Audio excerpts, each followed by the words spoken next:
basis of my ethics project was to recycle plastic goods over a 4-week span. The goal of this project was to collect data on my recycling that will be tied into various theories discussed in class and to show not only the impact I made, but the potential impact that can be made by other individuals and communities around the world. My original plan was to recycle everything I possibly could: plastic bottles, glass bottles, cans, etc. However, as I quickly realized as a sophomore who still lives on campus, almost all food and beverage consumption occurs either in dining halls or restaurants, leaving me with much less waste than one might accumulate in a house or an apartment. The one item that I was consistently consuming within the confines of my room was water bottles, and in high quantities. Thus, my project became focused solely around the recycling of plastic water bottles. So for 4 weeks, I recycled all water bottles that I used, like this Dasani water bottle, and tossed them into this blue recycling bin, which the university gives us. Once the bin was filled, I would bring it right downstairs to the recycling station, which is just right outside of my building. Not all bottles are the same, with most either being 20 fluid ounces or 16.9. So for recording purposes, I just used an average and used 18.5 for each bottle that I recorded. While it might not be the most sophisticated or creative project idea, it's one that is symbolic of an easy habit to get into that can be enormously important to the environment, which I'll talk about shortly.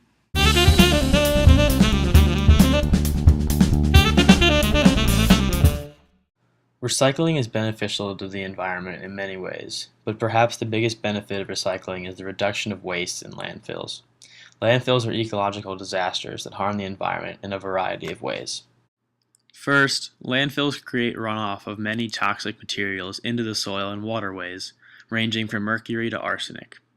This contaminates all aspects of the surrounding areas, causing many plants and animals to die as a result of their exposure to these toxic materials. Additionally, this runoff can travel long distances with the assistance of rain and can actually end up in areas heavily populated by people. So not only does this runoff harm the wildlife surrounding the landfill, but it also can harm humans as well. Second, landfills emit greenhouse gases into the Earth's atmosphere. Since the waste is compacted, it removes the oxygen and eventually breaks down to release methane. By now, everyone knows the harmful effects of greenhouse gases and the dangers of global warming, so this is a huge issue that landfills also cause. Additionally, landfills cover huge areas of land, which has caused many habitat areas for plants and animals to be destroyed. Seeing some of the negative effects that excess waste causes, it's easy to see the vital importance of recycling.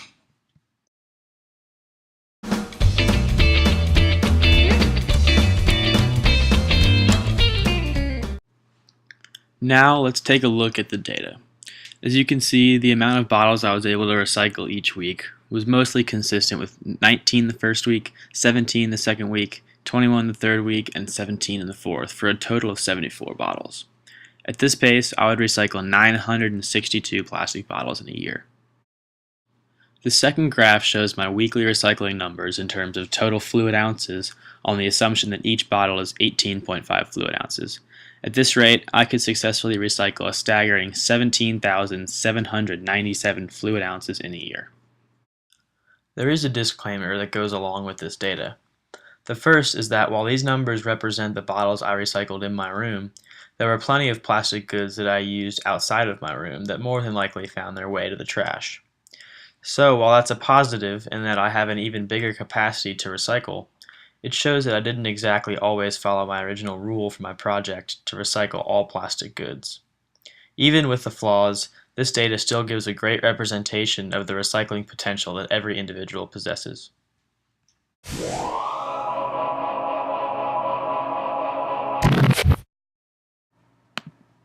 So, what does this data all mean? Well, this data can be applied in many different ways and is a useful tool in predicting the amount of waste we can recycle on larger scales, ranging from local community to the entire world. Using the data, we can take a very rough estimate of the amount we can recycle on a bigger scale. For instance, we can see how much we can recycle here at Clemson.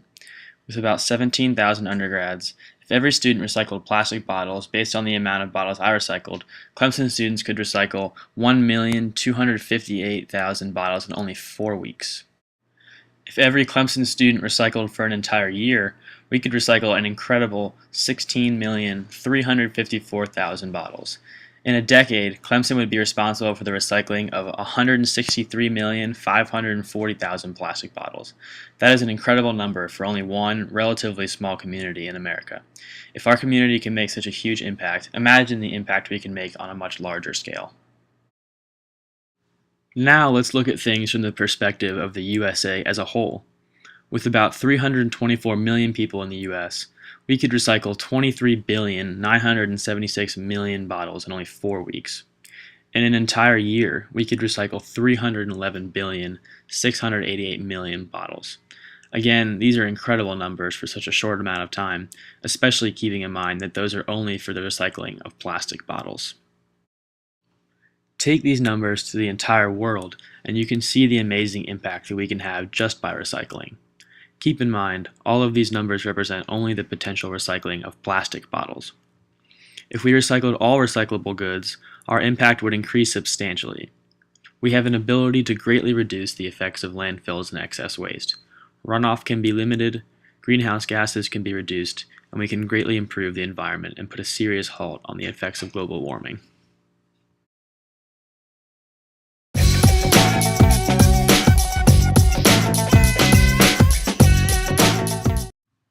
My recommendation on recycling is very simple. My recommendation is that everyone should recycle as much as they possibly can. The negative effects of excess waste are enormous, and the relief that recycling can bring to this problem should now be very apparent. From a social standpoint, recycling is a huge help. The more we recycle, the less waste we'll have to put into landfills. If landfills are smaller, then less communities will be affected by their proximity to them, both in the US and in third world countries where many large landfills are. Additionally, we are improving our own water supply and our ecosystem as a whole by recycling, so the social benefits are huge. Ethically, recycling is an obvious necessity. Everything about throwing any recyclable good in the trash is ethically wrong. The trash will sit in a landfill, contributing to the releasing of methane into the atmosphere and destroying the nearby ecosystems. And it also hurts other humans as the toxic materials can run off into their water source, and it can be a huge burden to those who live near a landfill. From an economic standpoint, recycling is, again, an obvious necessity. We would not have to spend as much money paying for the transportation of trash to landfills, we won't have to spend as much to keep watch over these landfills, and we would not have to spend as much money on obtaining natural resources, as recycling would reduce the use of those resources. Additionally, having a landfill near a neighborhood can completely destroy the value of those neighborhoods and can be a real burden on the local economy. Recycling costs no additional money for people, so price is not a factor working against recycling. Additionally, according to the EPA, recycling and remanufacturing companies account for 1 million jobs and over $100 billion in revenue.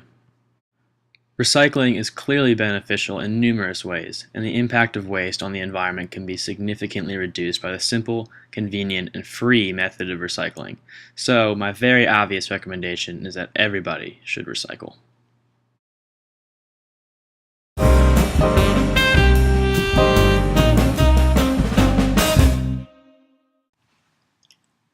Recycling can be tied to many of the theories that we discussed in class. The two that I'm going to focus on for this project are social ecology and biocentrism. There are very obvious connections between Bookchin and Berry's social ecology and recycling due to the socially and culturally related problems we have created that makes recycling a necessity. Since social ecology states that this ecological issue is caused by a social issue, it would strongly encourage recycling as a way of undoing the damage that humans have caused. In Western culture, especially in America, we are extremely wasteful in just about every way. One of these ways is our usage of plastic, can, and glass goods. In 2009, the U.S. produced 3.4 million tons of aluminum, 12 million tons of glass, and 30 million tons of plastics. At these consumption rates, the need for landfills is enormous, which presents numerous environmental hazards. This is a problem that is largely influenced by our wastefulness, which has become a part of our culture. Additionally, it relates to social ecology, and that the negative consequences of throwing waste into trash instead of recycling affects humans very directly. Their ecosystems are polluted, and their homes become dirty, smelly assets with diminished value. Social ecology ties to both the root of the need for recycling as well as the consequences for failing to recycle. So, the link between social ecology was a very obvious one to make. Recycling relates to Taylor's biocentrism because Taylor would absolutely be in support of recycling. The basis behind biocentrism is that all living things have equal value, as opposed to an anthropocentric view, where humans have more value. Taylor would require people to recycle, as failing to do so is contributing to the harm done on many living things around the world. While someone who believes in anthropocentrism would also be in support of recycling, Taylor would be even more in support due to the fact that failing to recycle has negative effects on all living things. Landfills can pollute the water, which affects all plants and animals. Pollution can also destroy the soil, which kills off vegetation and cripples the entire food chain for the ecosystem. Again, the link between recycling and biocentrism is very clear.